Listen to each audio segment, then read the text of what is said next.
Dajjal itu dianggap sebagai makhluk misterius yang kehidupannya ditunda, mirip dengan iblis yang juga menunggu ajalnya menjelang kiamat. Ini menunjukkan bahwa Dajjal punya hubungan erat dengan konsep kejahatan dalam Islam. Dajjal lahir sekitar 100 tahun sebelum Nabi Musa, menandakan waktu yang penting dalam sejarah agama. Ini jadi dasar untuk memahami kronologi kejadian-kejadian besar yang terjadi dalam iman kita. Malaikat Jibril menyelamatkan Dajjal dan membawanya ke pulau terpencil, menunjukkan bahwa ada intervensi ilahi dalam takdirnya. Ini mencerminkan bagaimana malaikat berperan melindungi makhluk tertentu dalam sejarah. Patung yang dibuat oleh Samiri berhasil menggalikan perhatian Bani Israel, menggantikan kepercayaan mereka kepada Tuhan. Ini menunjukkan betapa mudahnya manusia terpengaruh oleh hal-hal materi. Perjalanan Nabi Musa yang penuh tantangan mengajarkan betapa pentingnya ketekunan dalam menghadapi kesulitan. Dia terus berjuang menyampaikan pesan Tuhan meskipun banyak rintangan menghadang. Kisah Nabi Isa dan tantangan yang ia hadapi menunjukkan betapa pentingnya keyakinan saat berhadapan dengan skeptisisme masyarakat. Ketulusan dan keimanan adalah kunci untuk tetap teguh di jalan yang benar. Dajjal sering diasosiasikan dengan lokasi-lokasi tertentu seperti segitiga Bermuda, yang dianggap sebagai dunia jin. Ini mengaitkan Dajjal dengan hal-hal gaib di sekitarnya.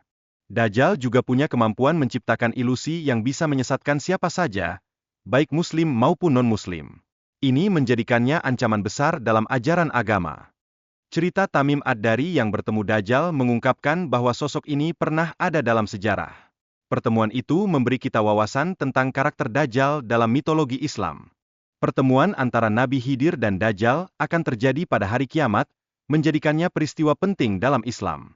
Ini menjadi tanda bahwa masa-masa sulit akan segera hadir. Dajjal muncul setelah periode kekeringan yang parah, di mana tanaman gagal tumbuh. Ini menunjukkan dampak besar yang akan dihadapi umat manusia saat itu. Dia akan mengklaim sebagai nabi dan menyesatkan banyak orang, termasuk umat muslim. Ini menekankan pentingnya tetap waspada dan mengetahui tanda-tanda Dajjal. Dajjal akan mengunjungi setiap sudut negara untuk mencari pengikut dan menyebarkan kebohongan. Ini menggambarkan betapa luasnya pengaruhnya saat itu. Rasulullah menekankan bahwa meskipun orang melihat Nabi Khidir dilempar ke neraka, ia tetap memiliki martabat tinggi di sisi Allah.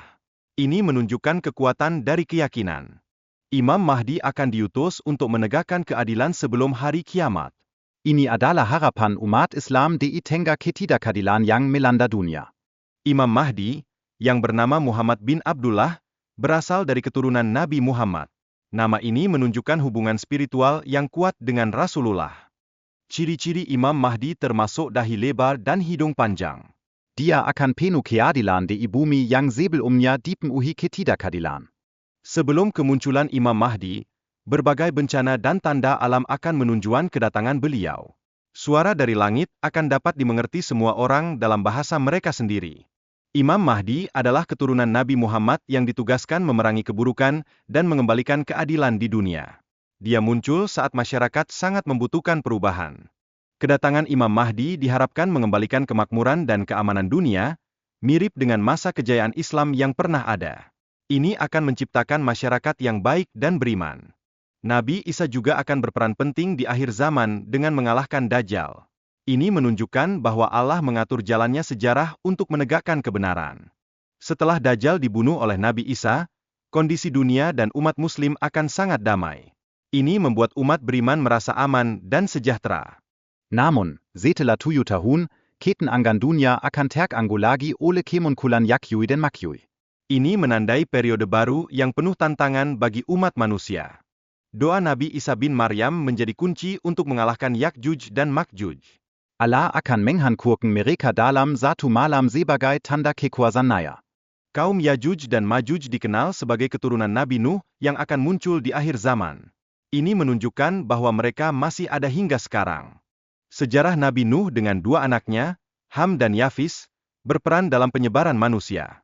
Ham menjadi Raja Mesir, sementara Yafis menjadi Raja Hindustan. Kedatangan Ya'juj dan Ma'juj dihubungkan dengan peristiwa kebangkitan dan penyesalan orang-orang yang tidak beriman. Mereka akan menyaksikan tanda-tanda besar menjelang kiamat. Dalam sejarah, Ya'juj dan Ma'juj digambarkan sebagai kelompok yang terus berusaha membuat lubang di tembok untuk melindungi umat manusia. Ketika saatnya tiba, Allah akan mengizinkan Yajuj dan Majuj menyerang dan menimbulkan kerusakan di dunia, seperti yang dijelaskan dalam hadits.